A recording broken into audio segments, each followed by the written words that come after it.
রূপালী ইলিশ স্বাদ আর গন্ধে অতুলনীয়। দুই বাংলায় জনপ্রিয় মাছ এটি।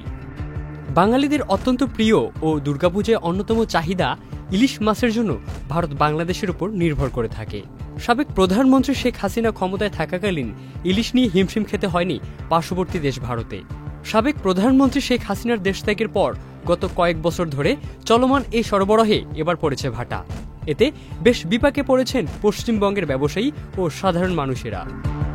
সম্প্রতি আসন্ন দুর্গাপূজা উপলক্ষে ইলিশ পাঠাতে বাংলাদেশের কাছে চিঠি পাঠিয়েছিল ভারত। দেশটির ফিশ ইম্পোর্টার অ্যাসোসিয়েশন ইলিশ রপ্তানির জন্য আবেদন জানিয়েছিল বাংলাদেশের অন্তর্বর্তীকালীন সরকারের কাছে। দুর্গাপূজা উপলক্ষে ভারতে ৩,০০০ টন ইলিশ রপ্তানির অনুমতি দিয়েছে বাণিজ্য মন্ত্রণালয়। আজ শনিবার বাণিজ্য মন্ত্রণালয়ের রপ্তানি ২ শাখা থেকে এক বিজ্ঞপ্তিতে এ তথ্য নিশ্চিত করা হয়েছে।